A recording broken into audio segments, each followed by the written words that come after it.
Hey, welcome to Created to Conquer. It's good to see you today. I'm excited to see you. Let's talk more about temptation. Let's cut right to the chase today. Thinking of temptation like we talked about last week, remember we can tempted to be good. We can be tempted to be bad. We can be tempted to do something good for someone, or we can be tempted to speak evil against somebody or be mean, say bad things about somebody, right? But we want to talk about temptation and look at temptation in the light of the battlefield of the mind. So for our purposes and our purposes of wanting to have freedom in our minds, knowing that we can think our own thoughts, we've got to learn about temptation and how it relates to the battlefield of the mind. So I'm going to be tempted from time to time. I'm going to be tempted to be afraid. I might be tempted to be fearful. We've talked about phobias before. People might be tempted to be afraid to get on an airplane, or they might be tempted to be afraid of, there are all kinds of fears out there. Use your imagination. But we want to know what we can expect from temptation. What is the, how do I want to say this? What is the cycle of it? All right. Now, let me tell you a little bit about myself and give you an example. There was a time when I was in the middle of the years that I struggled with anxiety and all sorts of the things we've talked about. And, I would feel like, man, I put down that lie. I overcame whatever that evil suggestion was. The thought came to me to do this or to do that or to be this or to be that. And I was able to put it down. And I thought, yeah, I am done forever. And then I would notice that within a few hours, the thought would come back to me again, or the next day, or the next 2 days, or whatever. That same thought would come back to me again.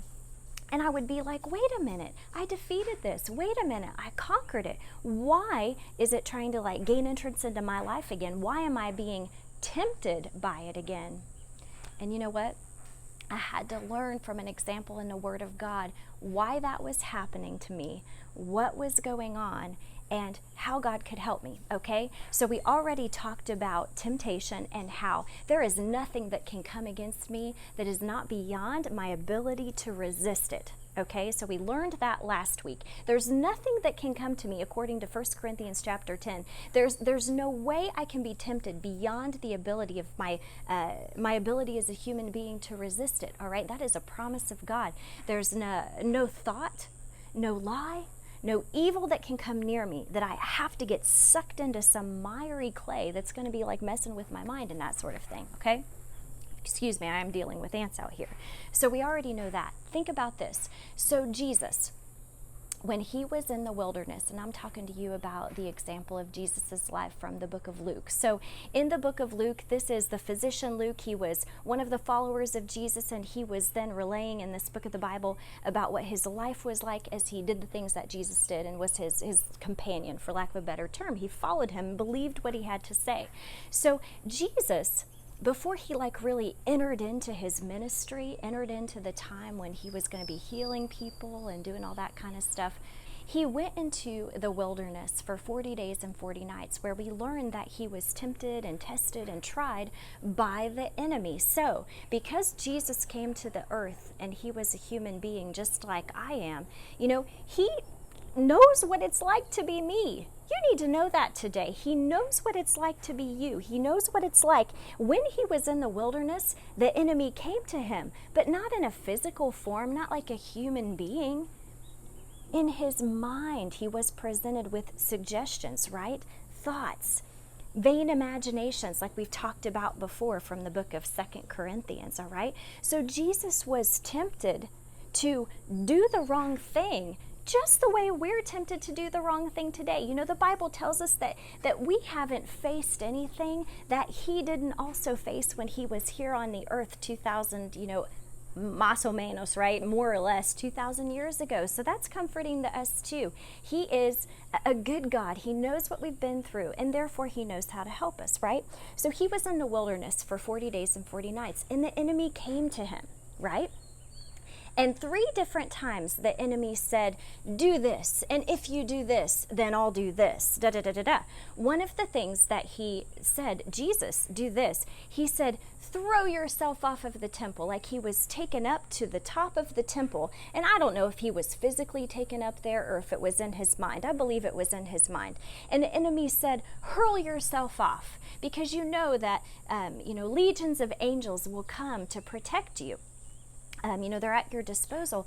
But Jesus said, but the Bible also says, the Word of God also says, do not test the Lord your God, right? So he didn't fall. He didn't fall for the different temptations of the enemy, and that was just one of them. The point I want to get to, and we'll come back to this story later, because there's a lot of good help in what happened to Jesus and what he did, right, during this time, this 40 days in the wilderness.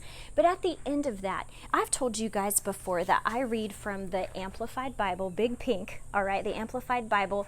It goes into more detail about the Greek and the Hebrew words for things, and that's why I like it. Now I'm going to turn to it right now. So I'm in the book of Luke chapter 4, I believe, trying to scuttle there just as fast as I possibly can, all right? Because what Jesus said, or what the Word of God says at the end, is so, so helpful. I should have gone here in advance so you wouldn't have to wait. Okay, so this is Luke chapter 4, verse 13. It says, and when the devil had ended every cycle of temptation, he temporarily left Jesus. That is, he stood off from him until another more opportune and favorable time. It wasn't like I thought. I thought that, hey, I have fought this off and now I'm done forever. No, there are times when the enemy will come back to you. It's almost like he's coming back just to make sure you really believe what you said you believed. He's coming back just to test you, just to make sure that you're firm in your stance, right? You're firm in your freedom, that you believe Jesus promises you, that you believe God promises you in his word. And I believe you can stand that test. But think about that. This is the key to so much. And when the devil had ended every temptation, or the complete cycle of temptation, temptation has a cycle. There's a complete cycle of it. The enemy said 3 different things to Jesus. And Jesus, he said, according to the word, this is written, not what you say, this is written. So he was able to overcome every temptation. But he also knew that there'd be times when the enemy would come back to him. And you need to know that today too.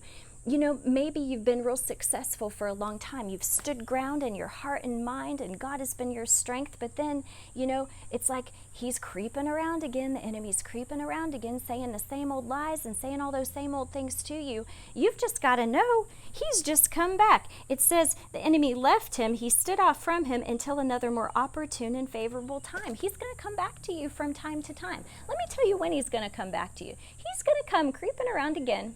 Maybe when you've had a really bad day. Maybe when you haven't gotten very much sleep. Maybe when you've just had a fight with your husband or a fight with your wife, or you've just gone through a hard time because of other things that are going on in your life. The enemy tries to attack you when you're weak. But guess what? When we are weak, he is strong, says the Bible. When we're weak, he is strong. So even if you feel weak in yourself, in your spirit, you are strong. And quite frankly, it doesn't matter when he comes back to you or how he comes back to you with his evil suggestions, trying to tempt you to be afraid, trying to tempt you to have anxiety. No matter how he does that, what he says to you in your mind, when he comes back, you can be strong, because guess what? Now you know the name of the game. Now you know the way it works. You can defeat the devil every time. He will come back from time to time, but you now know his plan. You know his strategy. You know how he does things, and you can come out on top.